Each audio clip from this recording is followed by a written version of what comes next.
semangat selalu ya. Baik. Oke. Saya akan mulai mengabsen. Isna Maulina Hadir. Nabila Abida Hadir, Bu. Sahla Ya, Bu. Sherly. Hadir. Baik, semuanya sudah hadir dan alhamdulillah sehat selalu ya. Amin. Sebelum pembelajaran ini dimulai, saya minta Nabila untuk memimpin doa pada pagi hari ini. Berdoa mulai. Bismillahirrahmanirrahim. Rabbi zidni ilma warzuqni fahma wa'alimni bisolihin rahmatika ya arhamar rahimin. Amin. Terima kasih Nabila. Dan sama-sama Ibu. Pembahasan kita pada pagi hari ini adalah makanan yang halal dan baik. Coba Isna, tolong, apa yang kamu ketahui tentang makanan yang halal dan baik? Makanan yang kualitasnya bagus, Terus, yang sesuai syariat. ada yang mau nambahin lagi? Bu, Ya silakan Nabila. makanan yang Anjurkan agama Islam. Terima kasih. Oke, kita lihat pengertiannya. Makanan yang halal dan baik. Di sini bisa kita lihat dari makanan yang halal dan baik adalah makanan yang boleh dimakan sesuai syariat Islam. Kata halal diambil dari bahasa Arab yaitu halal yang artinya diperbolehkan. Sedangkan pengertian makanan dan minuman yang halal sendiri merupakan makanan dan minuman yang diizinkan untuk dikonsumsi menurut syariat Islam. Seperti yang tadi Sherly sudah katakan juga. Dan selain itu, istilah halal juga terdapat istilah thayyiban. Udah sering dengar kata thayyiban ya? Kata thayyiban memiliki arti baik. Kalau baik udah sering dengar kan? Iya. Dan dalam artian memiliki mutu dan kualitas yang baik dan tidak merusak kesehatan. Itu juga tadi udah dikatakan oleh Isna. Terima kasih ya Isna Iya. dan Sherly. Iya, sama-sama, Bu. Oke, kita lanjut ke slide berikutnya. Ada ayat yang berkenaan dengan makanan yang halal, yaitu surah Al-Baqarah ayat 168. Boleh Nabila Hafizah dibacakan?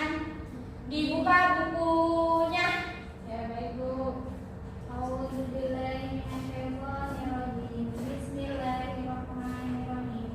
Ya ayyuhan nasu kulu mimma fil ardi halalan thayyiban wa la tattabi'u khutuwati syaitan innahu lakum aduwwun mubin. Shadaqallahul azim. Baik, terima kasih Nabila. Sama Ibu. Bagus sekali bacaannya. Oke, Isna coba dibacakan artinya. Wahai manusia, makanlah sebagian makanan di bumi yang halal lagi baik dan janganlah mengikuti langkah-langkah setan. Sesungguhnya ia bagimu merupakan musuh yang nyata.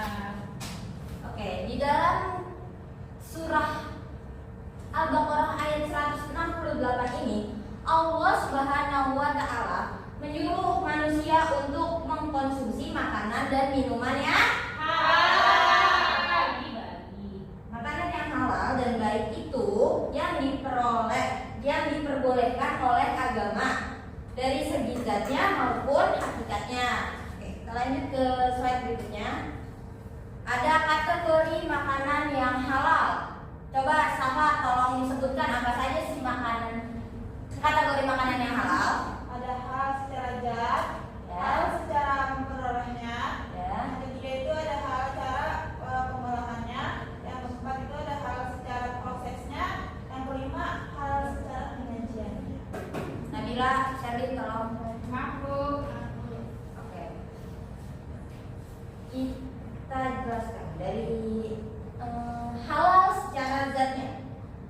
Halal secara zatnya yaitu tidak mengandung hal-hal yang diharamkan seperti bangkai dan daging babi dan lain-lainnya.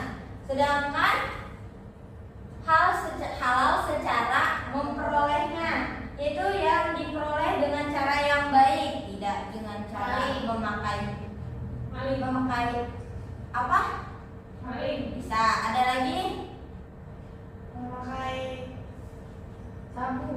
barang-barang yang haram. Ya. Memperoleh loh. Nyolong. Ya, bisa. Apa lagi? Judi.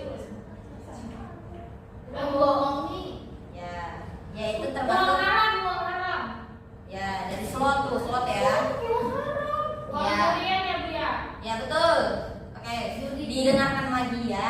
Jadi hal secara memperolehnya itu sudah disebutkan juga tadi yang dari maling itu memperolehnya tidak baik. Jadi itu makanannya bisa menjadi Haram. Yang ketiga ada halal secara pengolahannya. Halal secara pengolahannya itu disembelih dengan tidak sesuai syariat Islam. Yang disembelihnya dengan pisau yang tidak tajam itu sama saja menyiksa hewan ternak. Itu sama saja menyiksa hewan sembelih. Yang keempat ada halal secara prosesnya.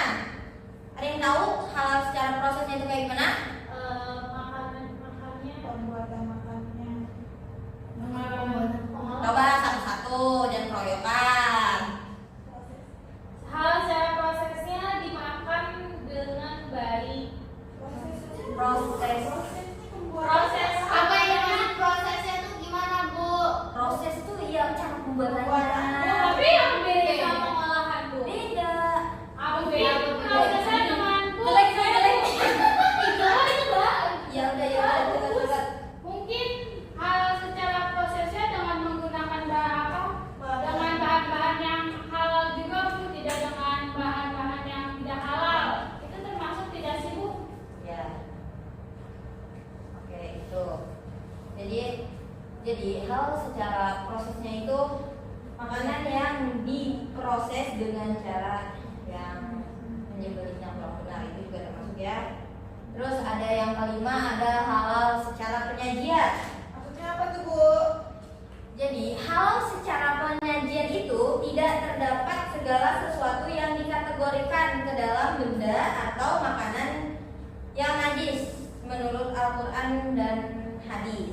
Jadi contohnya tuh kayak makanan kita beli bakmi tapi kita nggak tahu bukan penyajiannya, mangkoknya itu habis dari daging babi atau daging apa yang diharamkan, itu Oh, gitu. halal secara penyajiannya. Oke, baik, kita akan lanjut ke slide berikutnya. Pembagian hukum haram. Pembagian hukum haram itu ada dua, ada haram lizatihi atau makanan yang haram karena zatnya, dan yang kedua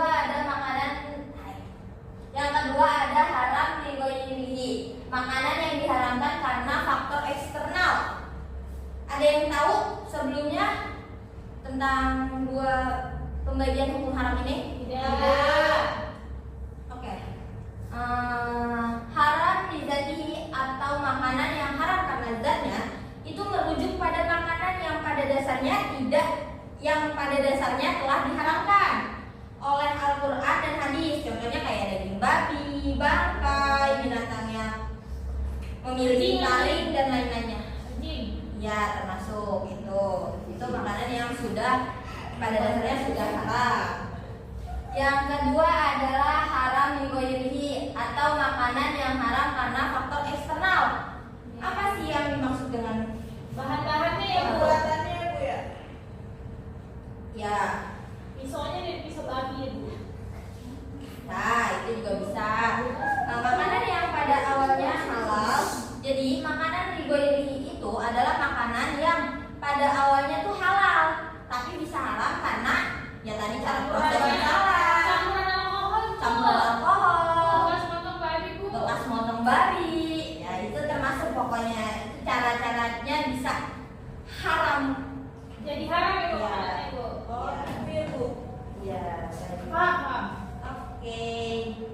Kan semuanya nanti kita akan ada presentasi Wow. ya.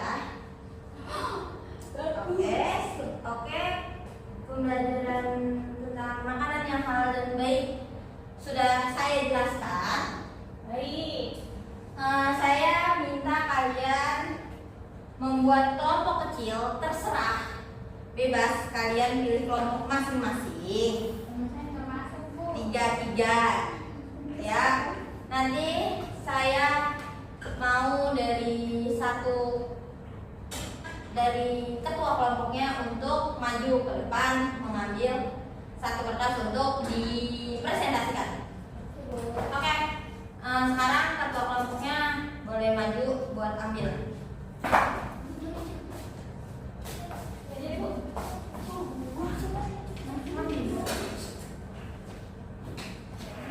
Nih, Bapak saya bilang. Nih. Baik Bu. ya.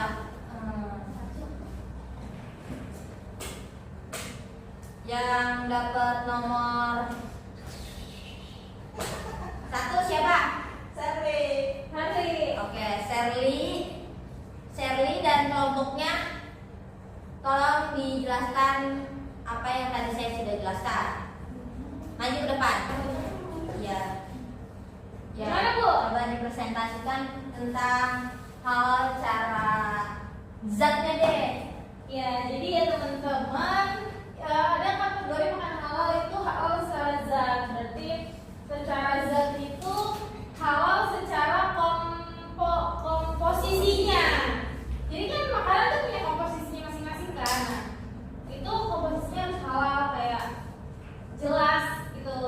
Nah, terus kalau halal secara memperolehnya itu cara mendapatkannya itu harus secara dengan halal. Itu dengan tidak boleh mencuri atau maling punya tetangga itu nggak boleh, jadi nggak halal. Oke, dimakan. cukup. Oke. Untuk kelompok yang kelima. Duduk ya Bu. Terima kasih. Kasih Bu. Sama-sama. Makasih ya. Terima kasih kepada kelompok 1 yaitu kelompok Isna dan Sherly. Sebelum Ibu mengakhiri pembelajaran hari ini, Ibu memberikan kesempatan bertanya kepada kalian semua.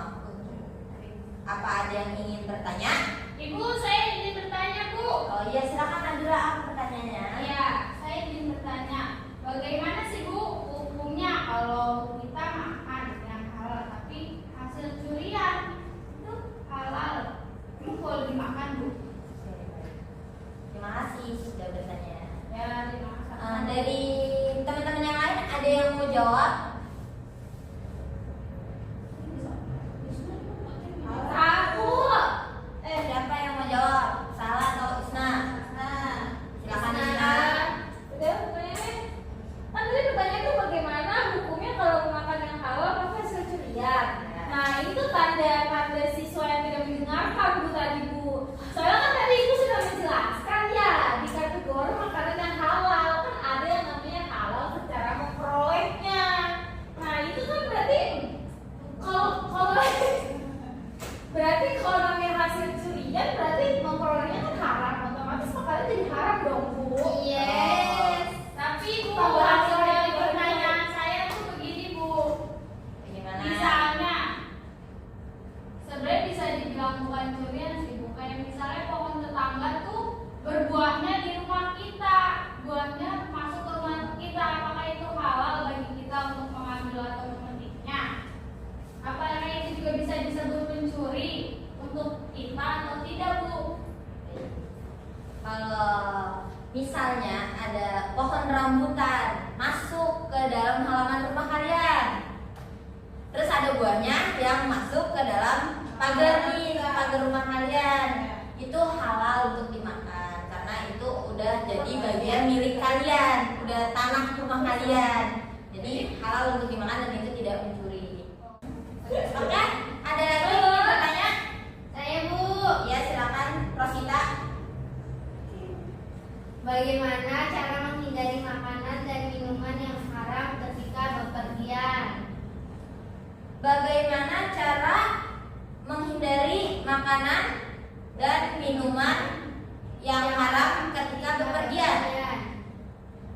Sebenarnya secara mudahnya kita harus memahami, kita harus tahu apa saja yang halal. Jadi kita harus menghindari ya menghindari tempat makanan yang sedikit meragukan. Misalnya bagi kamu ini makanan Padang nih, ada rumah makan Padang, tapi Stick.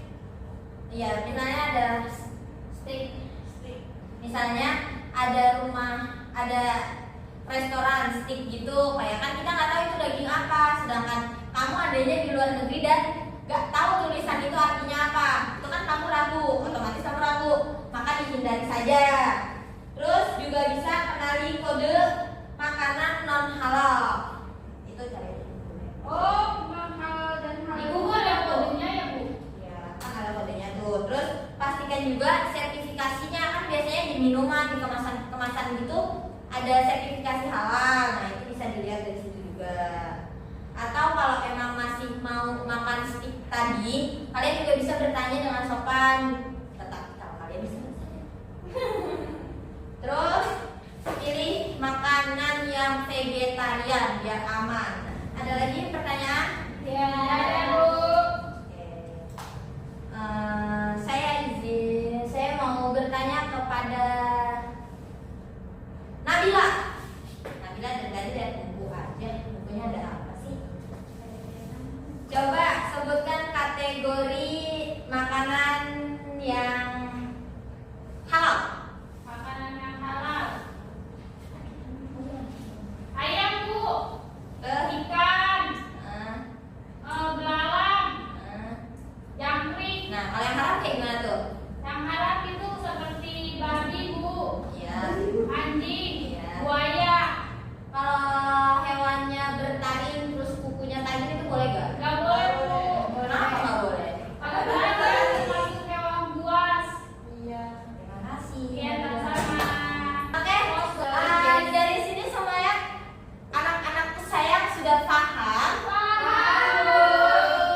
Oke, salah silakan berikan kesimpulan pada pembelajaran hari ini. Kesimpulannya, jadi makanan halal baik itu mengacu pada segala jenis makanan yang diizinkan untuk dikonsumsi dan memberikan nutrisi yang baik bagi kesehatan tubuh kita. Manusia sangat bergantung nih pada makanan yang mereka konsumsi, sehingga jika makanan tersebut halal dan baik akan memberikan dampak positif bagi kesehatan tubuh kita. Oke, terima kasih Lala, Sahla. Untuk pelajaran selanjutnya, materinya adalah patuh kepada kedua orang tua dan guru. Sebelum saya keluar dari kelas ini, tolong Serli Rosita untuk memimpin doa.